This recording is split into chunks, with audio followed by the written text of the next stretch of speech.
My grandson slipped me something during dinner.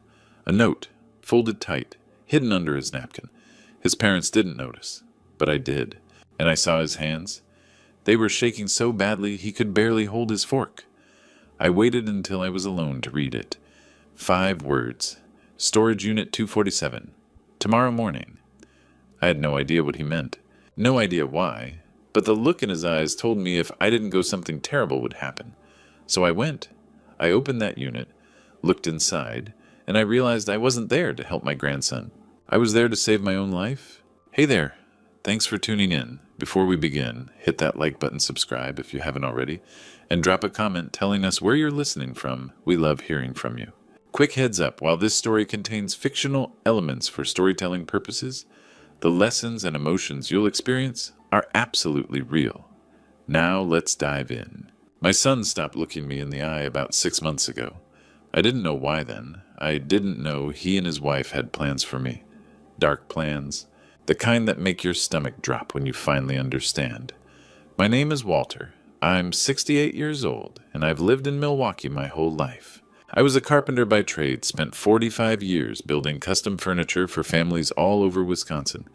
5 years ago I retired, but I still keep a workshop in my garage. The smell of wood shavings and varnish is home to me. 3 years ago, my wife Vivian passed away from lung cancer. She was the glue that held our family together. When she left us, something broke that never quite healed. The house felt too big after that. Too quiet. I raised my son Derek in that workshop. From the time he was 7, he'd come out on Sunday afternoons, and I'd teach him how to measure twice and cut once, how to feel the grain of the wood. His first piece was a birdhouse, crooked as anything, but he was so proud. Vivian hung it on the back porch. We watched robins nest in it every spring for years. Those were good days. Derek would work with his tongue poking out in concentration, and Vivian would bring us lemonade in mason jars. We'd sit in the sawdust and the golden afternoon light, just being together. Derek's 45 now. He got into real estate development about 20 years ago. For a while, he did well. Bought old properties, fixed them up, flipped them, or rented them out. He married Vanessa when he was 28. She's 38 now, seems perfect on the surface. Always has a meal ready, always smiling, always saying the right things. They've been married 17 years. They have a son, my grandson Owen. He's 17, reminds me so much of Derek at that age. He comes by my workshop when he can learning the basics. The kid's got good hands, patient, careful. But 2 years ago, Derek's business started failing. A big development project fell through. He took on debt, trying to save it. A lot of debt. $850,000. I found that out later.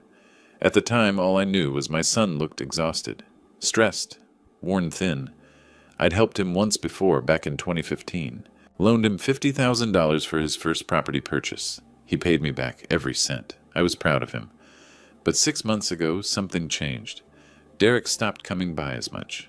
When he did visit, he wouldn't look me in the eye, not the way he used to. He'd glance away, find something else to focus on. His laugh seemed forced. His hugs felt hollow. I asked if everything was okay. He said work was stressful. Said he was fine. I believed him because I wanted to. Because he was my son and I trusted him. I wish I'd known then what I know now. I wish I'd understood that sometimes the people you love most are capable of things you wouldn't believe. Then came that Tuesday dinner, the one that changed everything. The note came during dessert. Vanessa had made apple pie, her voice bright and cheerful as she talked about some sale at the mall. Derek sat across from me, pushing his fork through the pie without eating. Owen, my grandson, was next to me. His hand found mine under the tablecloth. I felt the paper. Small, folded tight. He pressed it into my palm and pulled away quick. When I looked at him, his eyes stayed fixed on his plate. His hands were shaking. I kept the note hidden, finished my pie, listened to Vanessa talk. Derek said almost nothing. Just sat there, looking hollow. After dinner, I hugged Owen maybe a little longer than usual and drove home. In my kitchen, I unfolded the paper. Owen's handwriting. Grandpa, Unit 247, Secure Space Storage, West Side. Combination is 11/15/2007. Check it before Friday, please. 11/15/2007. Owen's birthday. I didn't sleep that night. What could make Owen's hands shake like that? Why, before Friday, something in his eyes at dinner told me not to call. Just go. See for myself. Wednesday morning, 9 o'clock, I drove to the storage facility. Big impersonal place with rows of orange metal doors. Unit 247, second floor. I dialed in the numbers with steady hands. 1, 1, 5, 2, 0, 0, 7. The lock clicked open. Inside 3 cardboard boxes stacked in the corner. I turned on my phone's flashlight and opened the first one. Documents. My will. My life insurance policy, $750,000. Derek listed as beneficiary. Bank statements. The deed to my house. All my financial information laid out like someone had been studying it. The second box made my stomach drop. A small glass bottle with an unfamiliar label. Syringes, latex gloves, and a notebook. Derek's handwriting. I'd know it anywhere. I taught him cursive when he was 7. Week 1. Small dose. Morning coffee. Monitor for dizziness. Week 2. Increase gradually. Confusion. Memory issues expected. Week 3. Friday morning. Final dose. Should present as heart attack. Natural causes. My hands started shaking. This was real. This was Derek's hand, Derek's plan. Week by week. My son had written this. The third box held photographs. Me at the grocery store. Me at my woodworking guild meetings. Me in my driveway getting the mail. My schedule. My routine documented like I was being watched. Like I was some kind of target. I sat down hard on the cold concrete floor. The notebook was still in my hands, those familiar loops and slants I'd taught him. The careful way he crossed his T's. My son. The boy I'd raised. The man I'd helped build a business. The father of my grandson. He'd written out instructions, careful, detailed, clinical. They had plans for me. Plans that ended with me gone and $750,000 in their account. The notebook trembled in my grip. I couldn't look away from those words. Final dose. Heart attack. Natural causes. Derek's handwriting. The man I'd trusted with everything. The man who'd stopped looking me in the eye 6 months ago because he was planning this. Planning to end my life. I could have just let it happen. That's what I thought sitting on that cold concrete floor with my son's words in my hands. I could have walked away, gone home, made my morning coffee like always. Let Friday come. Let their plan unfold. It would be easier, simpler. No confrontation, no ugly truth. I'd be gone and they'd get their money. Problem solved. The thought sat heavy in my chest, tempting in its own terrible way. Memories came then. Derek at 12, standing at my workbench with a piece of maple between his hands. I was teaching him dovetail joints, the hardest to master. His tongue poked out in concentration. I guided his hands, felt them tremble with effort. When the pieces finally slid together, perfect and tight, he looked up with this huge grin, like he'd discovered magic, his high school graduation, cap and gown walking across that stage, Vivian crying beside me, squeezing my hand. Derek waved at us, shy and proud, and my chest felt ready to burst. 3 years ago, Vivian's funeral. Derek came to me afterward when everyone else had gone. Fell into my arms and cried like he was 7 again. We stood there for 20 minutes. I held my son while he sobbed, told him we'd get through this together. That man, that boy I'd raised. Maybe the debt crushed him so badly he couldn't see another way. Maybe it didn't matter. I sat there 20 minutes, maybe more. The concrete cold through my jeans, the light overhead buzzing. I stared at those pages and asked myself the hardest question. Do I have the right to stop this? To destroy my son's life by exposing what he's planned? Then I thought about Owen, 17 years old, his hands shaking when he passed me that note. The fear in his eyes at dinner. He'd figured it out somehow and been brave enough to warn me, even knowing it meant going against his own parents. If I let this happen, Owen would have to live with them afterward. Live with people capable of this. And he'd know. Carry that weight, that guilt, that fear. What if they realized he knew? What if they decided he was a problem too? Owen needed me. More than that, Owen had saved me. He'd risked everything to slip me that note. The least I could do was fight, not just for myself, for him, to give him a chance at a life that wasn't built on this, on what they were planning. I stood up, knees cracking, back aching. I was 68 and tired and heartbroken, but I wasn't done. I pulled out my phone and started taking pictures. Every page of that notebook, every document, every photograph, backed it all up to the cloud, sent copies to my email. Evidence, proof, the truth in my son's own hand. Then I put everything back exactly where I'd found it, closed the boxes, stacked them the way they'd been, turned off my light and walked out, locked the unit behind me. My hands were steady when I drove home. No tears, no shaking. Just cold, clear determination settling into my bones. I had to protect my grandson, even if it meant sending my own son to prison. Owen never called, only texted. So when my phone rang at 9 that Wednesday night, I knew it was bad. Grandpa, his voice cracked, 17 years old, and he sounded like a scared kid again. Owen, what's wrong? A shaky breath. I heard them. About a month ago, I couldn't sleep, came downstairs for water. They were in Dad's office and Mom was yelling. I gripped the phone. What did she say? Something about 1.5 million. That Dad owed 850,000, and if he didn't figure it out, they'd lose everything. He paused. Then Dad said your name. And Mom said, he's got life insurance, doesn't he? My blood ran cold. I didn't understand at first, Owen continued. But then Dad started acting weird. Wouldn't let me eat anything Mom cooked. Said I should grab food on campus. So I followed him one day to that storage place on Oklahoma Avenue. You found Unit 247. Yeah. His voice dropped to a whisper. I watched him punch in my birthday. I waited till he left, then I went in. Grandpa, I saw the notebook. The stuff in those boxes. Owen, I've been making my own food for 2 weeks. Eating at school. Pretending everything's fine. He was crying now. I didn't know what to do. I couldn't tell anyone. He's my dad. But you're my grandpa, and You did the right thing. My voice was steady, even though my hands weren't. You're the bravest kid I know. What do we do? I'm making a call. Stay in your room tonight. Don't eat or drink anything they give you. Okay. Owen, I'm proud of you.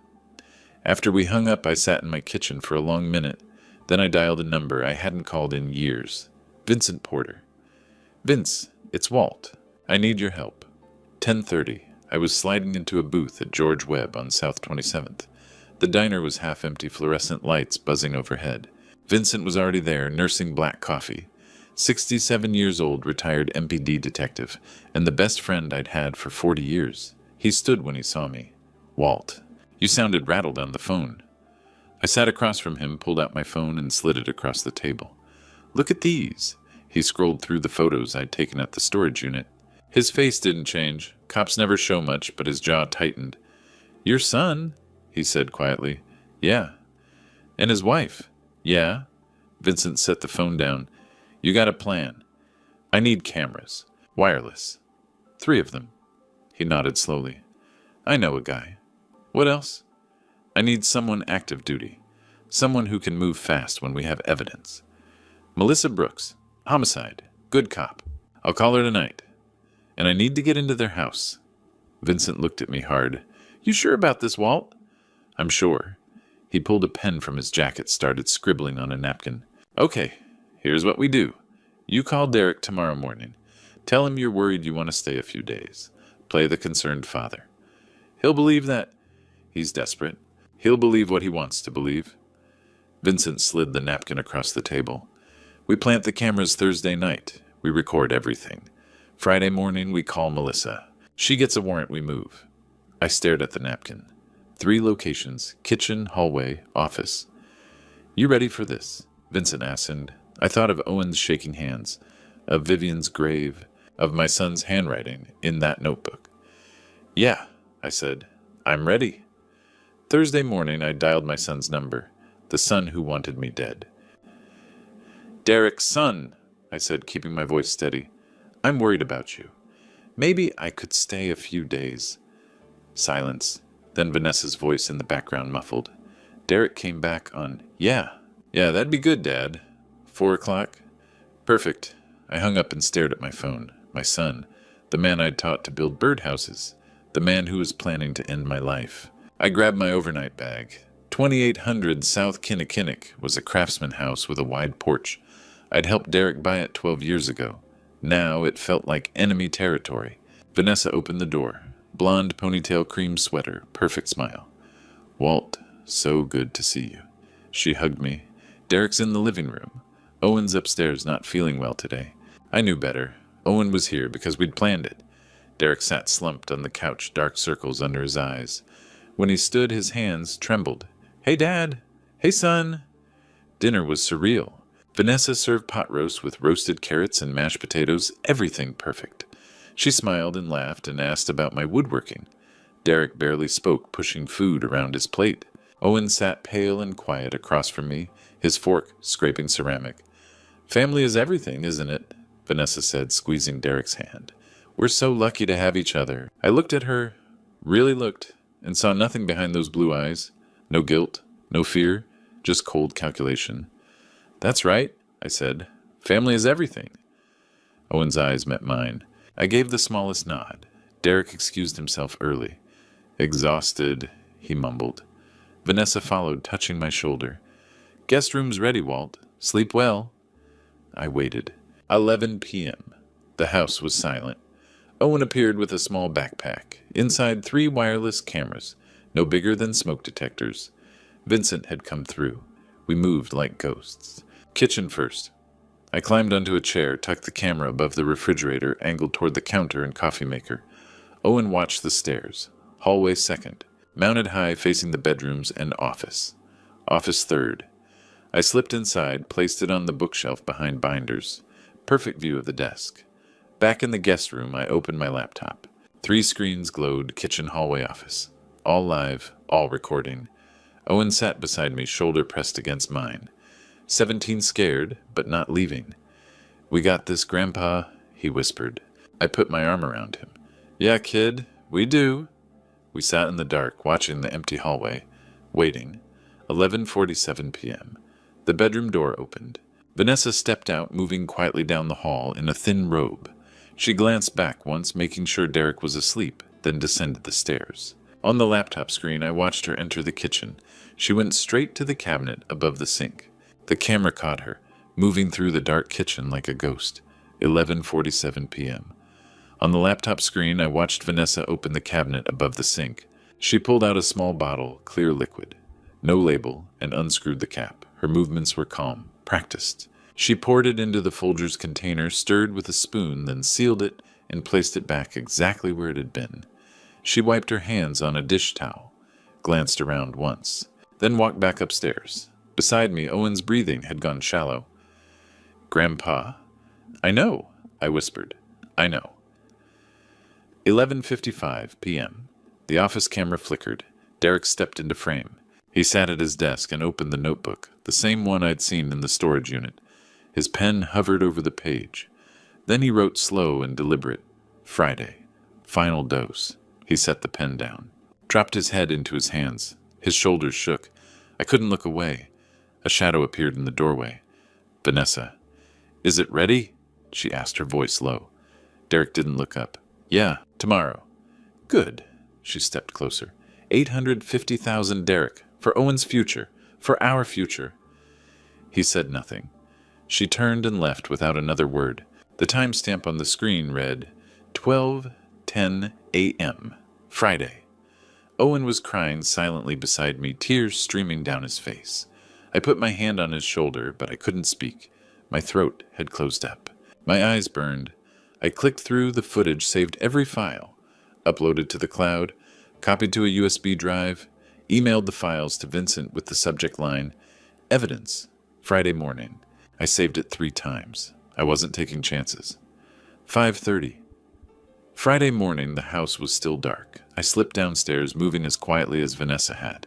In the kitchen, I found the Folgers container, poured the contaminated grounds into a Ziploc bag, sealed it, and tucked it into my jacket pocket.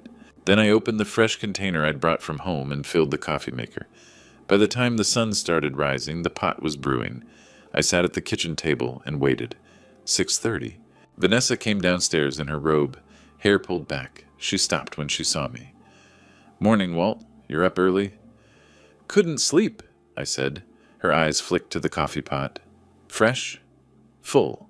Her smile faltered for half a second, just long enough for me to see the panic, but she recovered fast. Want some? I asked, pouring myself a cup. No. No, thank you. I'll wait for Derek. She left the kitchen quickly. 7:15. Derek shuffled in, eyes bloodshot, face pale. He looked at me, looked at the coffee, looked back at me. He knew. "Dad?" "Morning, son," I said, taking a sip. He stood frozen in the doorway, hands trembling. His mouth opened, but no words came out. Finally, he turned and walked away. 7:30. My phone buzzed. A text from Owen staying upstairs. Not feeling well. Watching from window. I texted back, "Good. Stay there." 8:25. I heard the sound of tires on gravel. I stood and walked to the front window. Outside, 3 unmarked police cars, dark sedans, no lights, pulled into the driveway. Melissa Brooks stepped out of the first one, flanked by 2 uniformed officers. Vincent got out of the second car, his face grim. I set my coffee cup down. Behind me, I heard Vanessa's voice, sharp and confused. "Derek, who is that?" I turned. Derek stood at the bottom of the stairs, staring at me. His face had gone white. "Dad," he whispered. "What did you do?" Through the window, I saw 3 unmarked police cars in the driveway. The doorbell rang. "We have a warrant to search this premises." Melissa Brooks stood on the front porch, her badge out, flanked by Travis Bennett and 2 uniformed officers. What? Vanessa appeared at the top of the stairs, eyes wide. "Walt, what are you talking about?" I pulled out my laptop, opened the footage. "This?" On the screen, Vanessa at 11:47 p.m. pouring clear liquid into the coffee container. Derek at 11:55 p.m. writing in his notebook. Friday, final dose. Their voices at 12:10 a.m. 850,000. For Owen's future. Melissa Brooks watched over my shoulder, her expression hard. Travis Bennett stepped past me into the kitchen. 2 minutes later, he returned holding a Ziploc bag in gloved hands. "Contaminated coffee grounds," he said. "And the notebook. Office desk, second drawer." Derek collapsed onto the couch, head in his hands. "Derek Anderson," Melissa said, pulling out handcuffs. "Vanessa Anderson, you're both under arrest for conspiracy to commit murder and attempted murder." "No." Derek looked up, tears streaming down his face. "No, Dad, please." "Tell me why," I said, my voice breaking.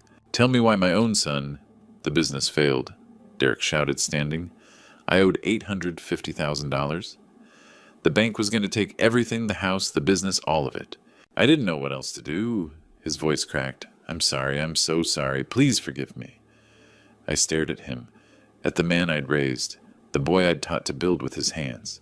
"You could have asked me for help. You already helped me once. I couldn't—" He choked on the words. "I couldn't face you again." Vanessa descended the stairs slowly, her face cold. "He's old anyway," she said, crossing her arms. 10 more years he'd be gone. We needed the money now.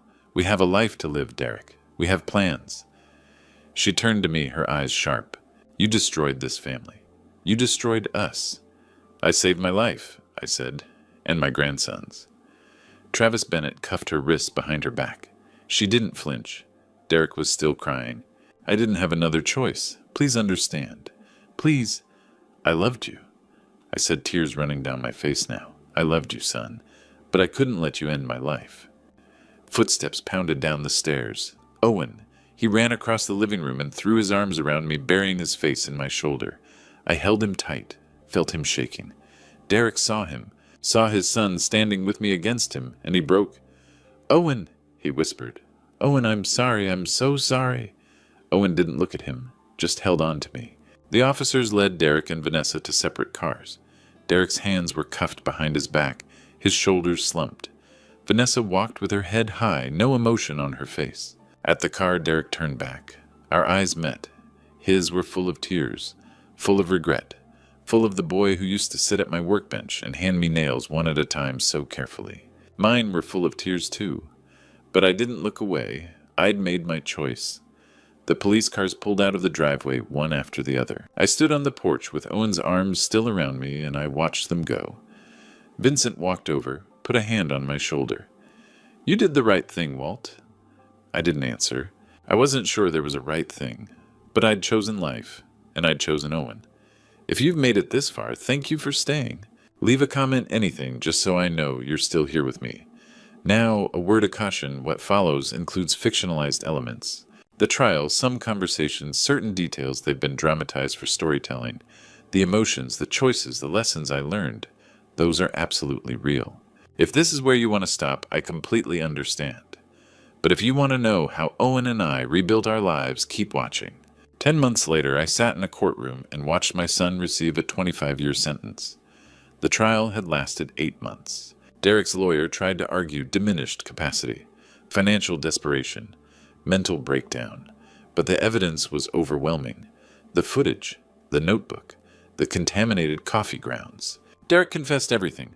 The Walker's Point development project that collapsed when the financing fell through. The $850,000 in debt. The sleepless nights, the panic attacks, the mounting pressure. And Vanessa sitting beside him in an orange jumpsuit, her face a mask, whispering in his ear night after night. It started as a dark joke, Derek said on the stand, his voice hollow, just venting frustration. And then she started planning it. And I didn't stop her. And then I was planning it too. Vanessa never showed remorse. Even when the judge read her sentence 25 years, same as Derek's, she stared straight ahead, emotionless. Owen sat beside me in the gallery, his hand gripping mine. When it was over, we walked out into the cold Milwaukee winter and didn't look back. Owen turned 18 3 weeks after the sentencing. He'd already been accepted to MATC Milwaukee Area Technical College for Criminal Justice. He said he wanted to understand what had happened, wanted to make sure it never happened to anyone else. He moved in with me permanently, sold Derek's house to pay off part of the debt. The rest would follow him for years, but we'd figure it out. Most evenings we worked in the shop together. Owen had gotten good, really good. He was building a rocking chair now using advanced dovetailed joints I'd shown him last month. His hands moved with the same steady confidence Vivian's used to have when she quilted. We visited Derek once, just once. He sat across from us in the visitation room, thinner, older, his eyes hollow. I understand, he said quietly, looking at Owen. I understand you'll never come back. Owen nodded, didn't say a word. We left, and we haven't returned. It's autumn now. Golden light filters through the shop windows, dust motes drifting in the air. Owen's at the workbench sanding the curved arm of the rocking chair, his brow furrowed in concentration. I'm sitting in the old chair by the window, drinking coffee. Real coffee, no ghosts in it anymore. Grandma would be proud of you, I say. Owen looks up, a small smile on his face. Yeah. She always said you had her hands. Steady, patient. He sets down the sandpaper, wipes his palms on his jeans. Thank you, Grandpa. For what? For choosing me. I feel the tightness in my throat again, the same one I've carried for 10 months. You chose the truth, kid. That's what mattered. He nods, goes back to sanding. I think about Vivian, about what she'd say if she were here. I think she'd understand. I lost my son, but I saved my grandson, and for her, I know that would have been enough. The shop smells like sawdust and coffee. Owen hums quietly as he works the same way Vivian used to hum when she was happy. Outside, the leaves are turning. The world keeps spinning, and we keep building something new, scarred, but honest. Sometimes people ask me if I did the right thing. Turning in my own son, I don't have a simple answer. Could I have prevented it? I've asked myself that 1,000 times. Maybe if I'd noticed sooner. Maybe if I'd asked more questions when Derek stopped looking me in the eye 6 months before. Maybe if I'd pushed harder when he said everything was fine. But Derek made his choice. He chose $850,000 over my life, over his son's future, over everything Vivian and I taught him. Vivian's last words to me 3 years ago in that hospital room were, "Take care of the boys." I saved one of them. That has to be enough. I've learned some things, though. Things I wish I'd known sooner. First, trust your instincts. When someone you love stops looking you in the eye, there's a reason. When your gut tells you something's wrong, listen. Your body knows before your mind does. Second, listen to young people. Owen saved my life. A 17-year-old kid had more courage than I almost did. He saw the truth and didn't look away. We think we have to protect the young, but sometimes they're the ones protecting us. Third, no amount of money is worth your soul. $850,000. That's what my son thought I was worth. Dead, I was worth that. Alive, I was in the way. Money doesn't care about you. It doesn't love you back. And it sure as hell isn't worth destroying your family. Fourth family is a choice, not just blood. Loyalty matters more than DNA. Owen chose truth over his father. I chose Owen over Derek. Family is who you fight for, who you protect, not who happens to share your last name. Fifth love means protection. Sometimes love isn't soft. Sometimes it's stopping someone you love from becoming a murderer. It's saying no. It's drawing a line. Enabling isn't love.